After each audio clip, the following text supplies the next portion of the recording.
Well, good evening. Good evening, everyone. Welcome back to Salem Speaks. We have been gone for a few months, but it's so good to have you back joining us once again in this, our initiative to reach out to the whole man. We have been doing it for quite a while last year, and finally, Salem Speaks is back. Thank God we are back. Last time when we were doing this, we were under lockdown. And we had to, I remember a number of times, we had to hurry up and get on out to get back home before curfew caught us. But thank God, this time, we don't have a curfew until about 10 o'clock. We have much time to get home.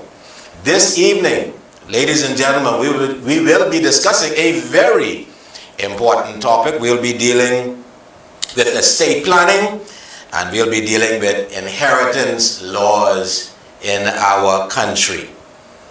The wisest man that ever lived, here's what he said: a good man leaves an inheritance for his children's children.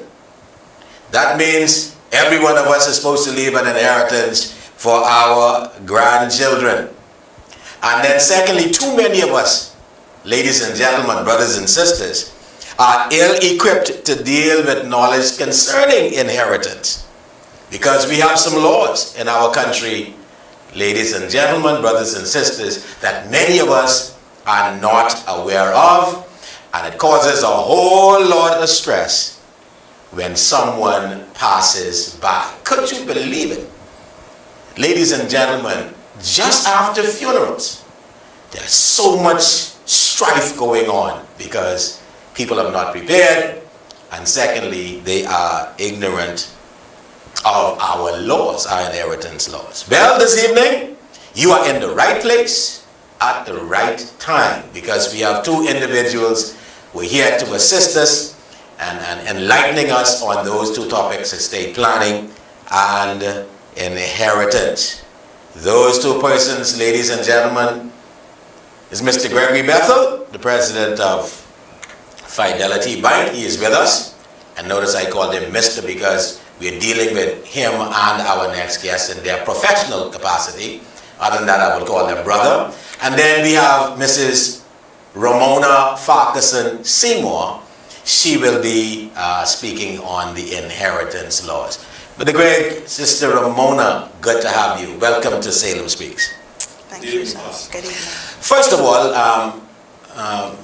Mr. Bethel, I want us to begin this evening on estate planning, because before Mrs. Farquharson can deal with the inheritance, you do need something to pass on, an inheritance to pass on.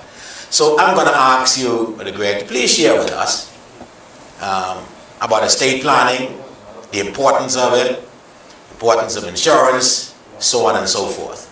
Go ahead, share with us, Brother. Let me put it first, Pastor, with your permission, and I'll even go a little bit into your territory on the theology. There are, in my opinion, the three worst things that anyone can experience. These are the three worst things that can happen to anyone. Number one, the absolute worst thing is to be like the rich man who died and went to hell. To lift up your eyes in hell and be down there, and the only thing that awaits you is judgment and the lake of fire. I think that's the worst thing that can happen to you. And even if you have money, as we know from that story, that can't help you down there. So I overlap a little bit into your area. And the second worst fate that can happen to anyone is to be old, lonely, and broke all at the same time. You're old, you have nobody around you to share your life with, and you're broke. You have nothing to leave. And that's probably why you're lonely, because you have nothing to leave, so your children don't want to be around you, your grandchildren don't want to be around you, and your friends don't want to be around you. So, being broke is kind of like a very difficult thing. And you quoted one of Solomon's Proverbs earlier that, we are to pass on this inheritance, our faith and something tangible to our children and grandchildren. And you can't do that if you don't have anything to pass on, whether that's the faith of God, whether that's wisdom, whether that's knowledge, and especially money. So that's a horrible thing. And then the third thing is, you make it to heaven, but you have a sort of treasures in heaven. You have nothing to take into the next life when we return to the earth to reign and rule with Christ for 1,000 years. So you have nothing for your grandchildren, you have nothing for your children. You stored up no treasures in heaven, so you have nothing to look forward to because you didn't use your money properly. And so tonight and next week we're going to cover all of that and help people to avoid that. So let's start with the financial planning. I think the first thing most Bahamians have to do is to get rid of that debt. You know? We start off our careers, we start off our family life accumulating debt. We borrow money to buy a car, we borrow money to go on vacation, we borrow money, in the case of men, to keep our girlfriend happy or to keep our mothers happy. We just borrow. And then by the time we are 35, 40, 45, we borrow money to buy a house. We just got all of this debt. And we have to reduce our debt. And it starts first of all with consolidating your debt. Go to a bank, borrow the money to pay off everybody, so you have one monthly payment instead of 5, 6, and 7, and you get relief from all of that stress.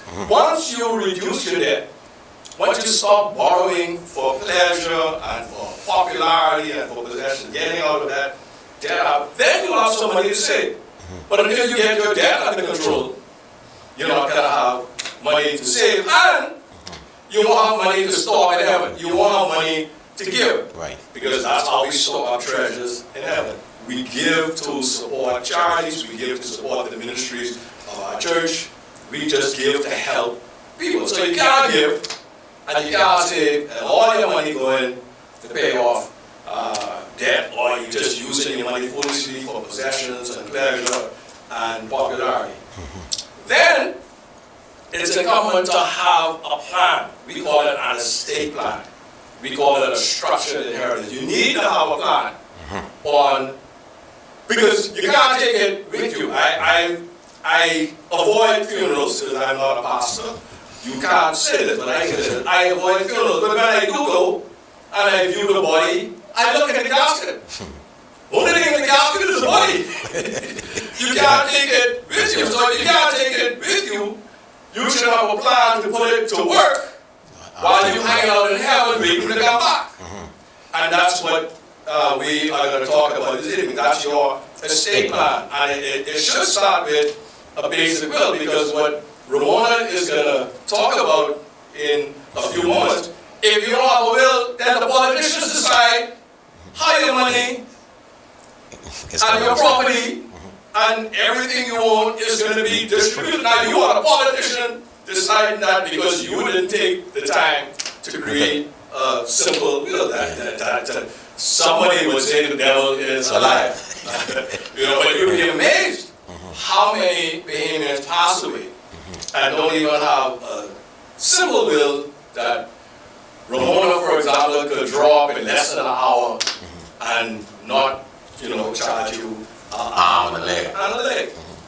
The other thing that we need to do after we, consolidate our debt and begin to get it under control and begin to save, prepare a will, then we should get our bank accounts in order.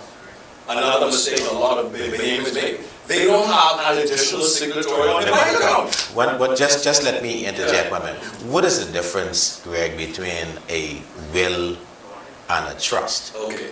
I think you can either leave a will or you can leave a trust. Yeah. A will is a document that you execute with the help of a lawyer, a good reputable lawyer like Ramona. Ramona, you have plenty of business. She'll just send me my 10 cents. But a will is a document where you outline who is to benefit from your estate, what you leave behind. You put that in writing, and the law prescribes, and Ramona will get Into that. all of that, how that should be done. And that's why you want to use a lawyer or a reputable trust company, because you have to do it properly. For example, if you sign in the wrong place, it's not valid.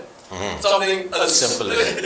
as simple as that. Or if you witness the will and you are a beneficiary in the will, you lose your benefit from the will because you were a witness to the will. So that's why you need Ramona. So a will is a written document. It can be oral, but let's just stick with it's a written document where you pass on what you leave behind after you die. A will takes effect after you die. You gotta die in order for a will to take effect. A trust is similar. It's a document where you pass on what you own, but you can pass it on while you're alive. Okay. Under certain conditions. I remember when I was president of an international bank and trust company, I had this client from Brazil, and I put together a trust for him. He had 3 sons and 1 daughter, and in his trust was, when my children turn 35, they each get X millions of dollars under the following conditions. 1, they must have graduated from an Ivy League university. Right? Yeah, 1, they must have graduated from an Ivy League university, and 2, they must not be married to, and he used his word, but someone who would take advantage.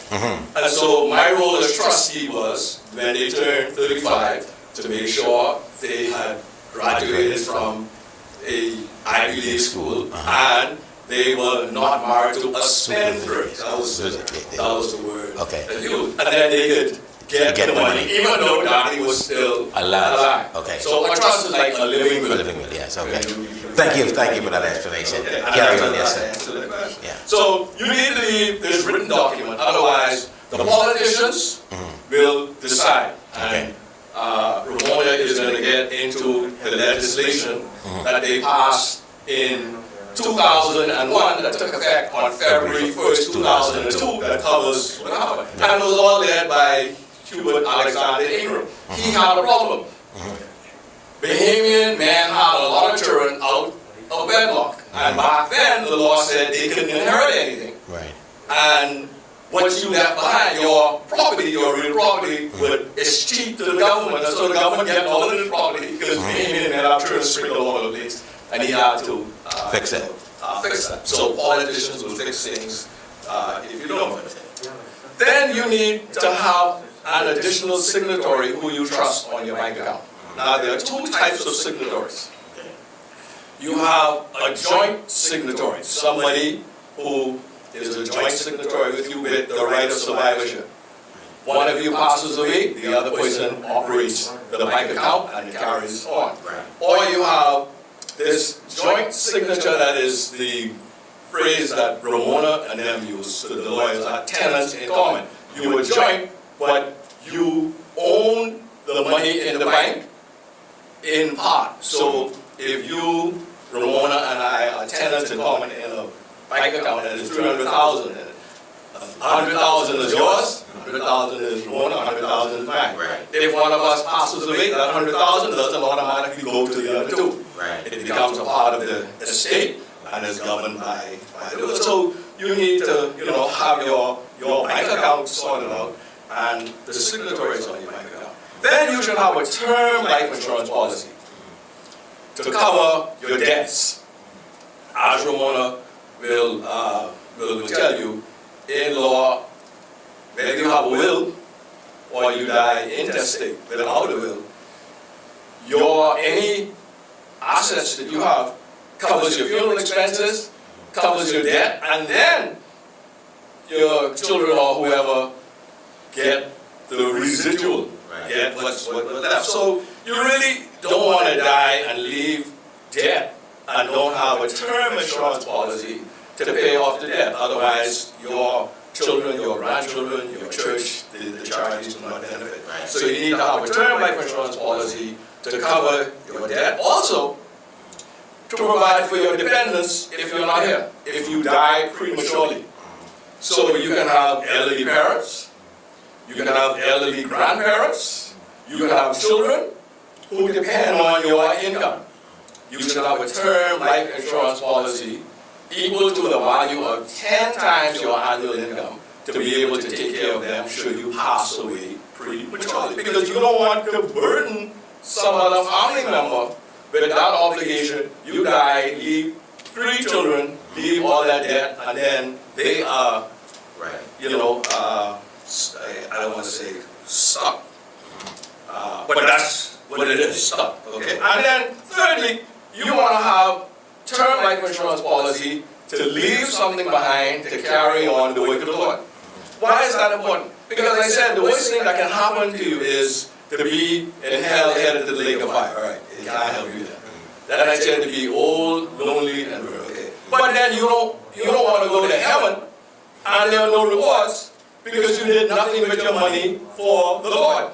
So you may not have much right now to do for the Lord. So you use your talents and you use your time and you use your prayers and all that. But a nice life insurance policy, $50,000, $100,000, with the beneficiary being your church or being charities or something, you leave something behind to bless others. And the Lord will reward you for that. And many people don't think about that.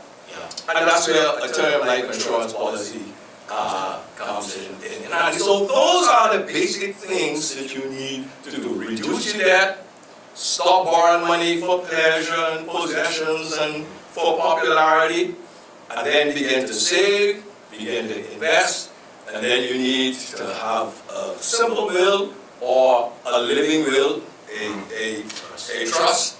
You need that term life insurance policy. Now, a lot of people buy whole life insurance policy.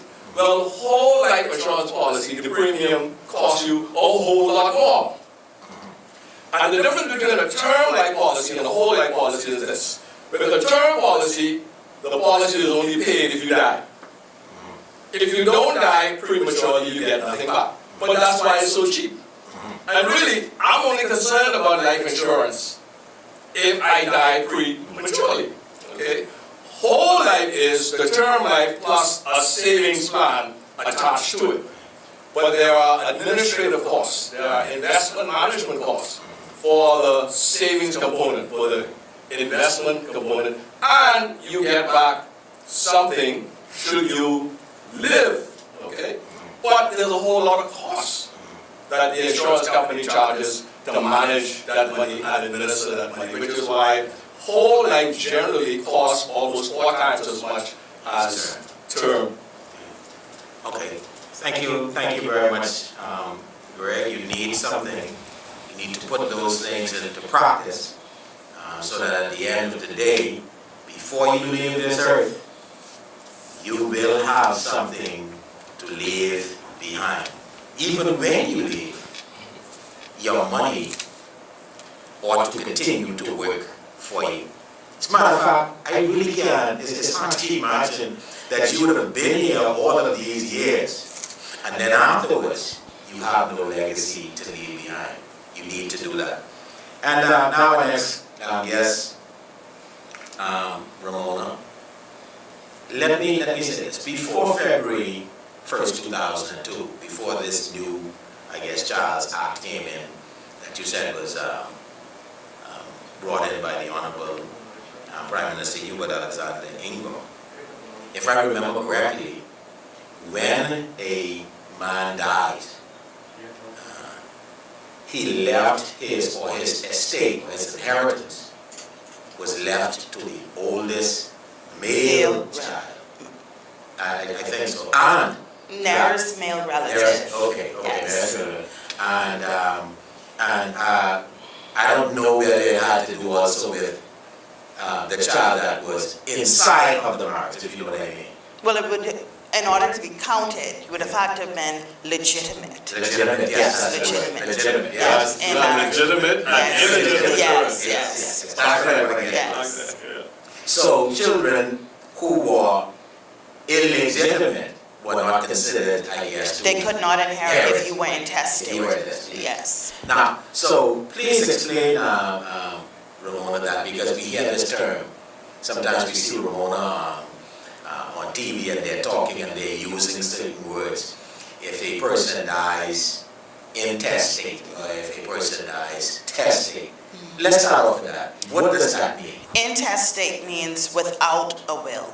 Testate, just as we say the testator, the person who's signing the will. Testate means you have a will. You died with a will. Right. And that would have implications for when you pass away, whether when we probate your estate, whether we will be probating the will if you're testate, or whether we will be obtaining letters of administration if you died without a will.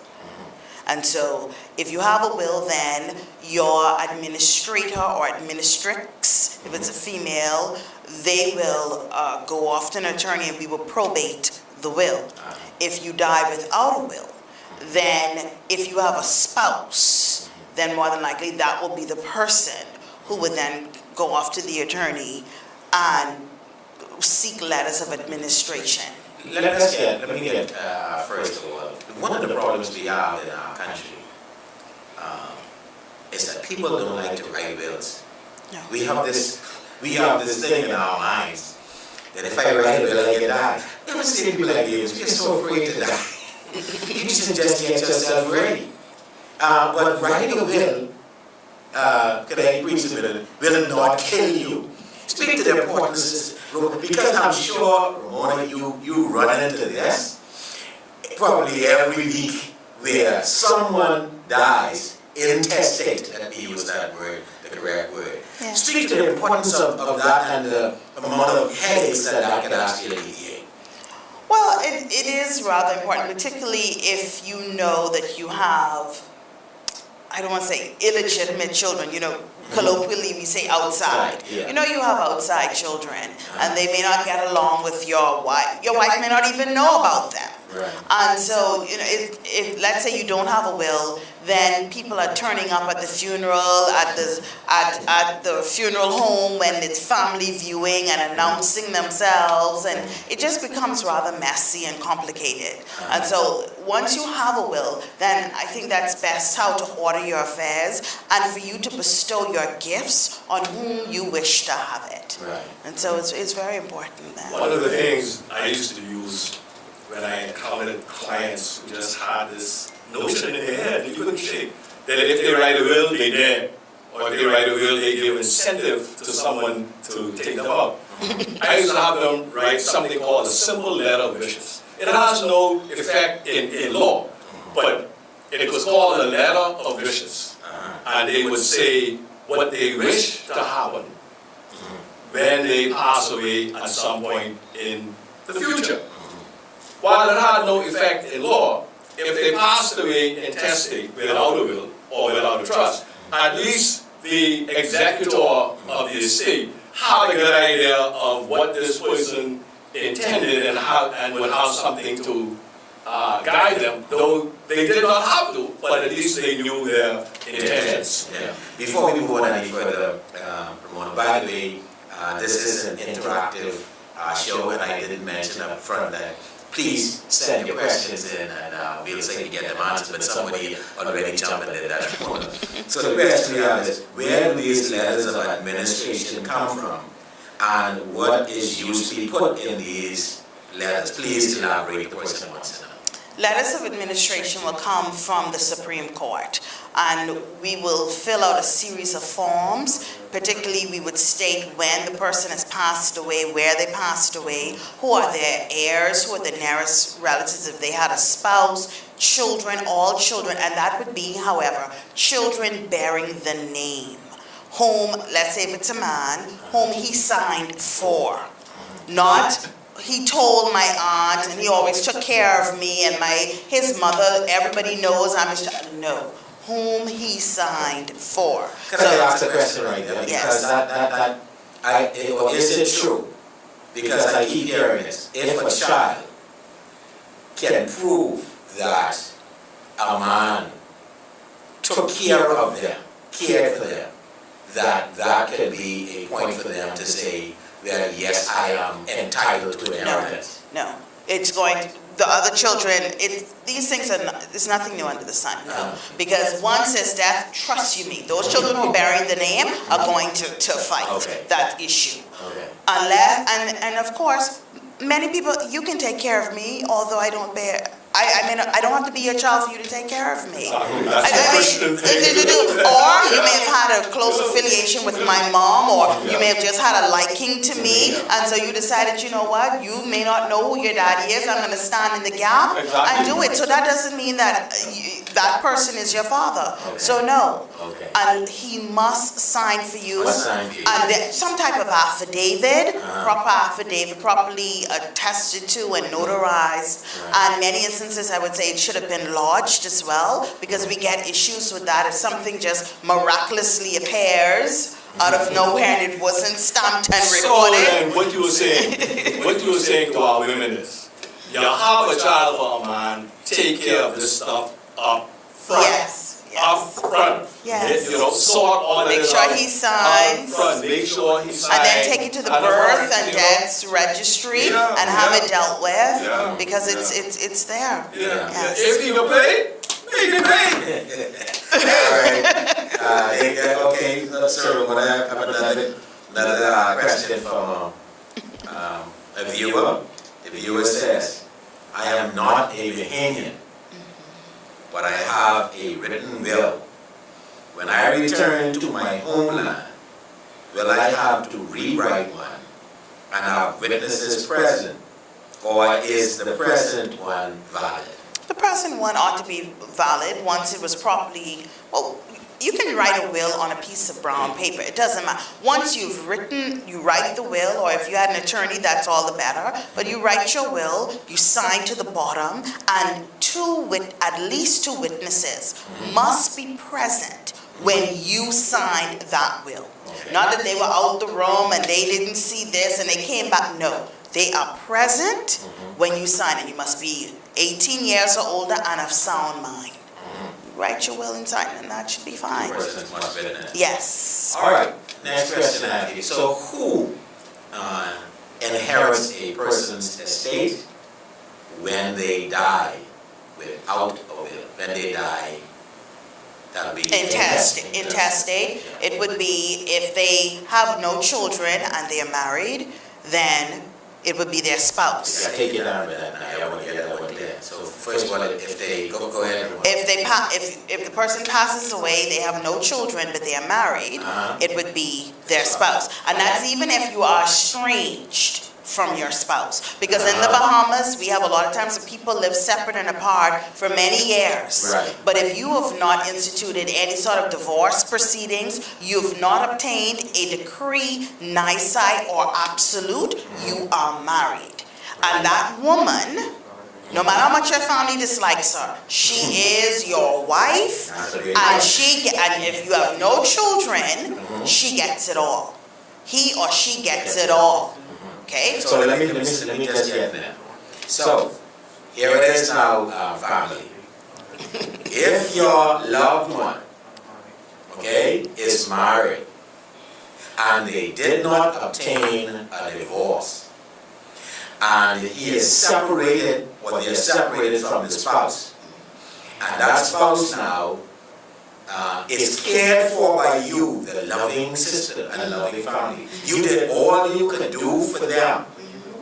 At the end of the day, if they are not legally divorced, That's right. then all of it goes to the... If there were no children, it goes to the estrangement, yes. And the only thing you can get would be if you've buried him, funeral, you can put in a caveat and get the burial expenses, which you spent. You can get those, you can be reimbursed. But other than that, they get the house, they get everything. They get it. So that's the first. If you have a spouse, you pass away, you have a spouse and you have children, then your spouse gets 50%. And all of your children, legitimate or illegitimate, if it's a woman whom you've birthed, a man, everyone you've signed for, they get to share equally in that 50%. Question right there. So explain to me what. So is Dower is still in place? No, it's been abolished. Dower and courtesy. Courtesy is what a husband used to inherit. Dower is what a wife would Right. automatically. No, those have been abolished. They've been abolished? With the Inheritance Act, they were abolished. Okay, so a woman is not, she doesn't inherit that. It's 50% for her, and the other 50% For the divided equally of among all children. her children she had for her husband, and the children he had outside there. They all share that 50%. And you can blame people like Brother Greg, who coined these and drafted these legislation. So Greg was happy to draft these, I believe a man should take care of all his children. Okay, so there But you go. I also believe that the lawful legal wife should also have her portion. Yeah, she gets 50%. Before I go to the next question, another question came in, because I have a little difficulty and I need this explained, right? Okay, because Greg helped to get us in this room. Yes. Right, now, so a man and his wife, they are married. Yes. They have children of their own. But the man also has children outside of the marriage, who he signed for. Yes. Okay?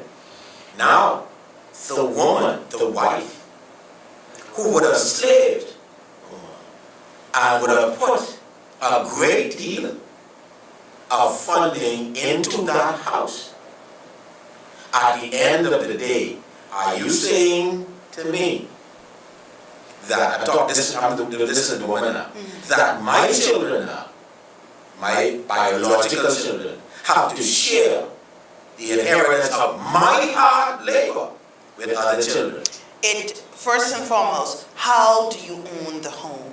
If this is a home that your husband owned before the marriage, and at no time he never put your name on that home, and I'm not talking about a mortgage, I'm talking about the conveyance. So if that conveyance only bears his name, then yes, you have in law, once he passed away and you were residing in that home, you are allowed to live in that home for the rest of your life. That's what Brother Greg Doe's decided. Provided you pay the mortgage. Whatever the case, yes, you are allowed to be there. However, upon your passing, those children, outside children are able to inherit their 50, to get whatever portion of their 50%, yes, they can. Now, another thing is this. If that house, let's say for instance, it's a house and it has apartments and other things such as that, those outside children can begin to force an issue. Because you have, the dwelling could be in such a way that the dwelling house is separate from the apartments or other things. And so they may say, you know what, I'm not prepared. You could be fairly young. I'm not prepared to wait 30, 40 years for you to die. I want mines now. And so there can be an issue. That was going to be my question. So, Pastor, follow the word of God. Marry a godly man who can tell you the truth. Marry a godly woman who can tell you the truth. And if you don't know the word of God, follow what he says. Take time to know. It's not about, this is what dating and courtship is all about. Date, find out, get information. Don't just catch people and then sign, go get married. I was about to ask you, Ramona, when the, let's say the husband dies, I was about to ask, does the surviving spouse enjoy what I call quiet enjoyment of that house without people bothering up? They can enjoy that. Now, the issue is going to become, because there's so many variables to it. But someone can't press her to No, pay. you can't put her out of the house. You cannot put her out of the house. She's allowed to have quiet enjoyment in the home. So she's protected. But if there's a mortgage, she has to pay the mortgage. She has to pay the mortgage, just maintain the mortgage. However, sometimes what happens is, you can get some type of difficulty or pushback if that's the only asset. Right. If that's the only asset, Okay. then, and you are enjoying that, let's say the spouse is enjoying it, and her children to the exclusion of the outside child. Right. You can very well see that there's going to be some type of legal challenge and pushback to say, okay, why should I have to wait 30, 40 years?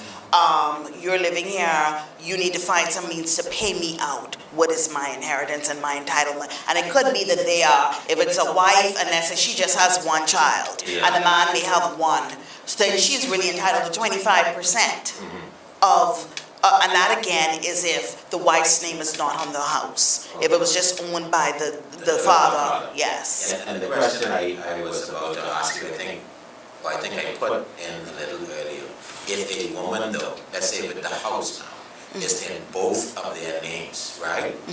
And the woman, I said, would have worked hard. As a matter of fact, It doesn't matter how you work hard. It doesn't matter if she worked hard or she worked a little. Yeah. How does she own? If her name is on that conveyance, Right. do they own it as joint tenants or tenants in common? Because if they own it as joint tenants, the moment her husband passes, it automatically passes to her. She doesn't even need a probate for that. Right. That's automatic. She has a death certificate. That house is hers. Right. That is not something that needs to be probated. Right.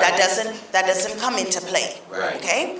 You see, Pastor, you can only will or pass on What something you that you own own. outright. Yeah, that you own. Yeah. Okay, see, I'm trying to make it clear now, Yes. because in some instances it seems like this disadvantages women or spouses. In some instances, because I'm trying to get it clear. Well, usually if you women go to the Yeah. banks tend to, if you get a mortgage, they tend to insist that both parties are on the conveyance. Right. And that is not because they're being altruistic. That is because they want to protect their security, Right. that asset, so that if they have to repossess, they don't want someone else who is saying, oh, but I'm in this house and I have an interest, but there's nothing on the document, and then they can't foreclose or take everything. They want their pound of flesh. Right. So they tend to insist, hey, if we give you a mortgage, do you have a spouse? Then we want we want the two of your names on that conveyance. So they tend sometimes to make the one spouse reconvey to the two of them in order for that mortgage to reflect what's on the conveyance. That Right. tends to be the case. Right. And Pastor, while you're on this subject, and I'll throw it in there so the one can deal with it. If you are in a man's will, as the wife, now I'm talking about the wife who's concerned when he's outside her. If you're named in the will as the beneficiary, and then you get divorced, you lose your benefit. So you have to be very careful as a wife who you marry, that you communicate well, that there's trust, and that you deal with all these issues. And then if you get divorced, make sure you use competent counsel. I put in for a report as well, who realizes that there are implications, because you would be amazed the number of times I've seen divorced women trying to pursue because they were a beneficiary. Maybe you get one bite of an apple, so when you divorce him, you should have a competent lawyer to go get all you can get in the settlement from the divorce. Right. And these are issues that women need to look at, and men too, because it goes both ways. Another question for you, Ramona. Is the Inheritance Act prevalent even if a will is drawn? It is. It can be depending on how your will is drafted. And that's why you would wish to have a legal expert draft your will. Because let's say you just speak to things that you own, your vehicle, your home, but then you don't speak to the rest and residue of your estate. If you leave that blank, or you're silent to that in your will, then the law takes over. The Inheritance Act will then kick in wherever there's something that is not addressed in your will. So for instance, some people may get an inheritance from their parents, or some other estate. Someone may leave you something, and because you don't speak to who you wish to have the rest and residue of your estate, then the Inheritance Act will kick in. So if your daddy was quite well off and his son passes away and his son's will didn't speak to his residue and estate, and the daddy leaves you something, then what will kick in then? It's as if then you have no will.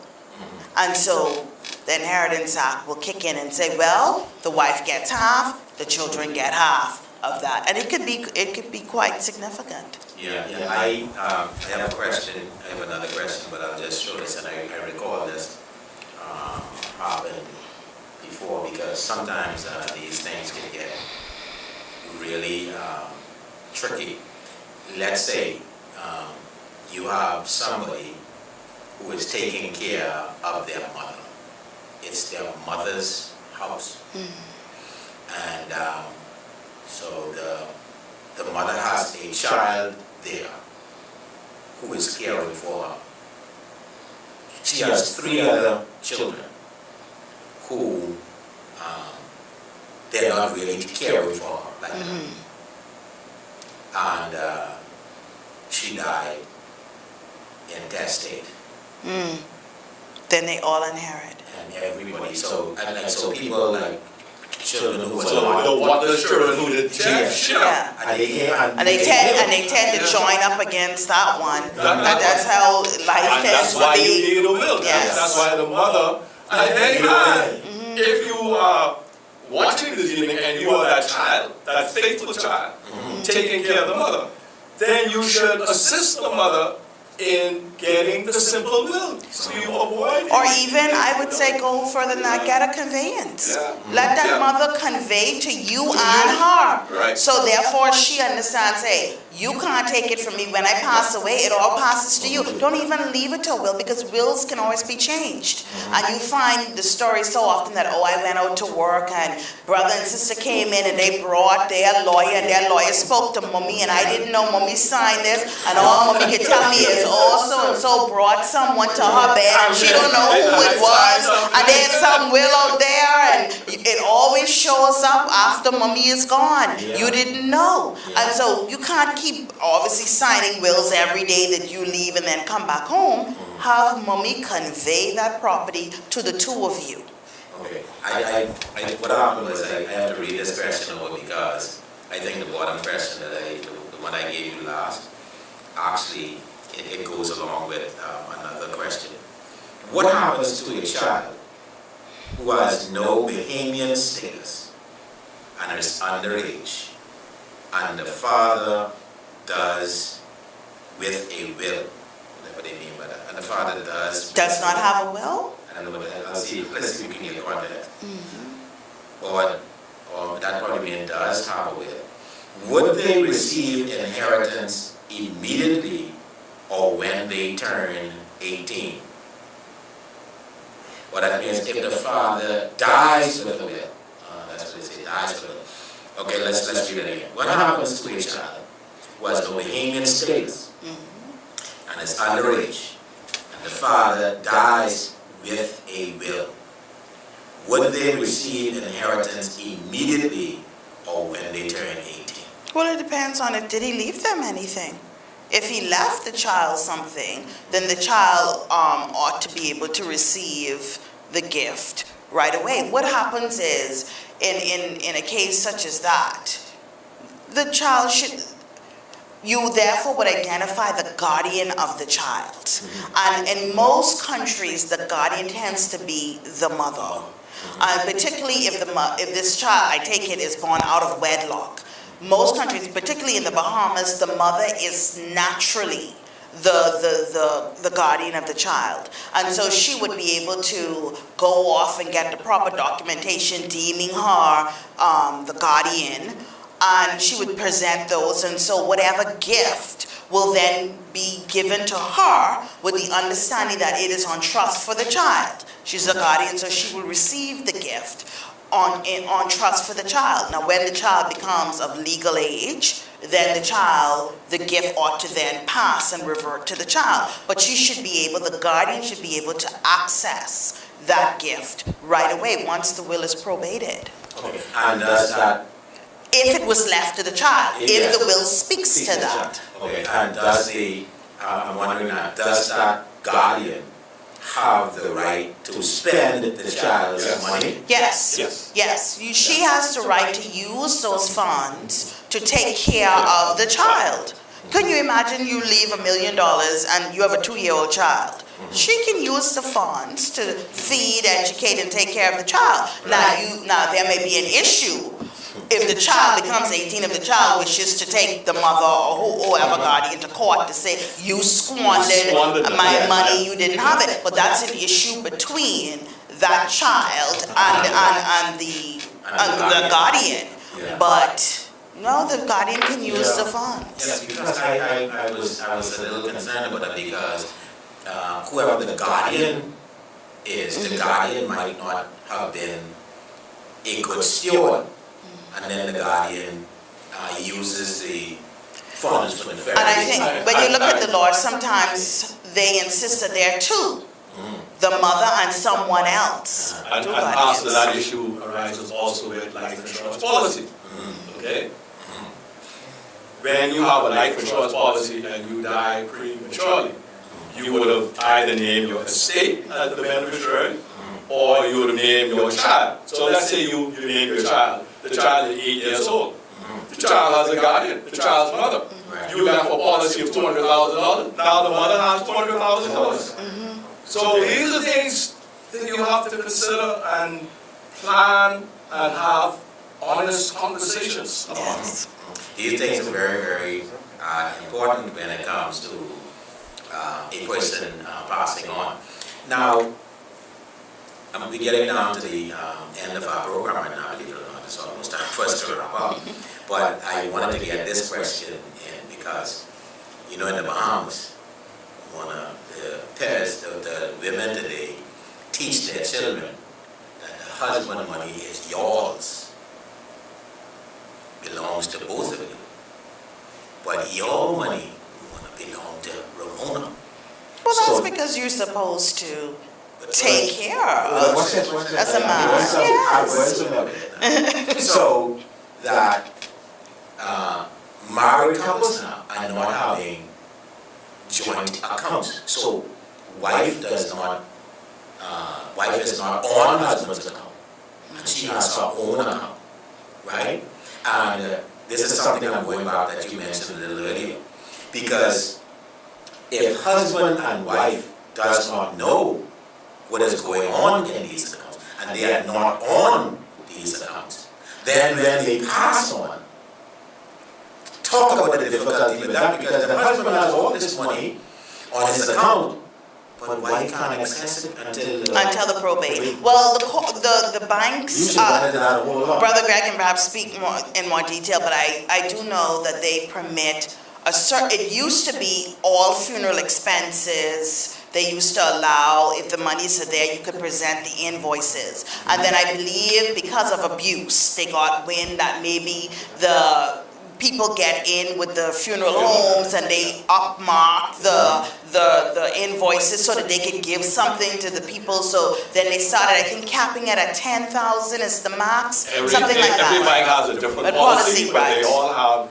a ceiling. And remember when I started, I said, before I mentioned life insurance, I mentioned the bank account. Make sure you have a trusted signatory. Yes. And I mentioned that you have joint bank accounts with survivorship, so the other signatory automatically gets all the money in that account. Yes. Or you have it as tenants in common. Each of the signatories, remember I said Ramona, Allison, that's it? Yes. Each of us have 1/3 of the 300,000. And so if one of us passes away, it's only 100,000 that goes into the estate that has to be probated. All right? Yeah, I thought I wanted to make that one very clear to people who you're married and you insist on having your own account with when your wife don't know anything about it, or vice versa. And if one of them passes, then you have to go through a probate. Yes. I have another question. And Pastor, why did that? And that's especially critical when there are a lot of children. Mhm. And when they're inside, if you have 2 or 3 children in the marriage and that's it, and the 3 of them get along and they're godly people and all that, that's one issue, but that's rare. That's very, very rare. So you need to sort out the signatories on the bank account and make sure you're comfortable with it. Okay, wonderful. 2 more questions. These are the last 2 questions. One there for you. If the wife, how important is it to have conveyances recorded?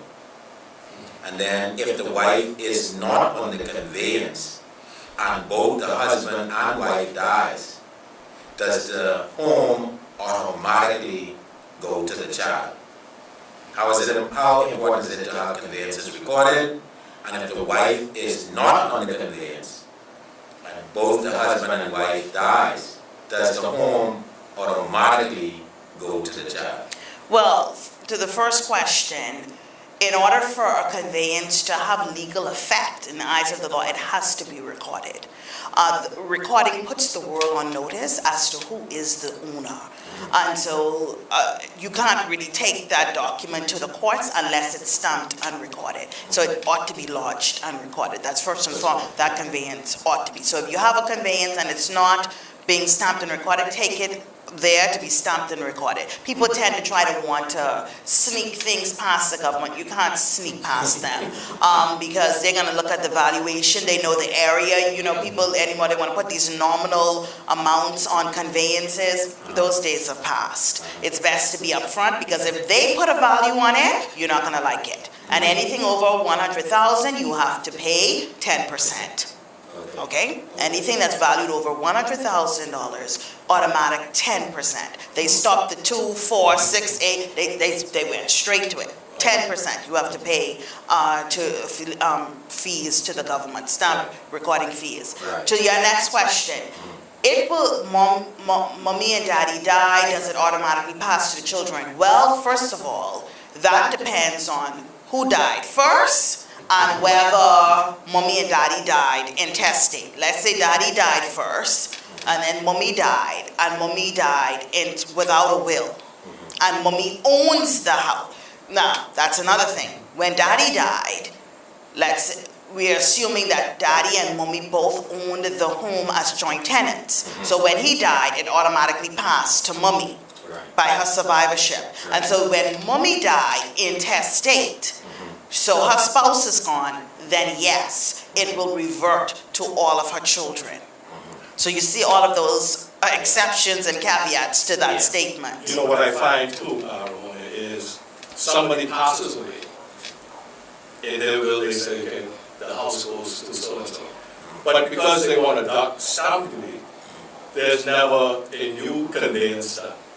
All right? And so A conveyance of assent or deed of assent, it all depends. In order to vest the property to the beneficiary. to the beneficiary, And that has so to be that that done. beneficiary can pass it on. Oh, yes. And there will- these are things that people And so just you find that a grandchild, or some people, many times people come to us, and we have to go all the way back to granddaddy, with granddaddy, and so we have to clear up granddaddy's estate to get to daddy's estate, to then get to us. You see all of those steps, and so you end up paying in the long run, and then it's so, just to get all the birth certificates of all of your grand aunts and uncles, who would have been my grandfather's children, to do all of that, to then properly put that, it can really be cumbersome. Ladies and gentlemen, as you can see, this is a very, very interesting topic. Our time is gone this evening, but thank God you don't have to worry about it. We shall be back next week, Thursday, same time, 6 to 7. We're going to have both of our guests back, Mr. Gregory Bethel, Mrs. Ramona Farkas and Seymour. We will continue to discuss estate planning and wills, inheritance for children and others. You wouldn't want to miss it. Please join us next week on Salem Speaks. Good evening, everybody.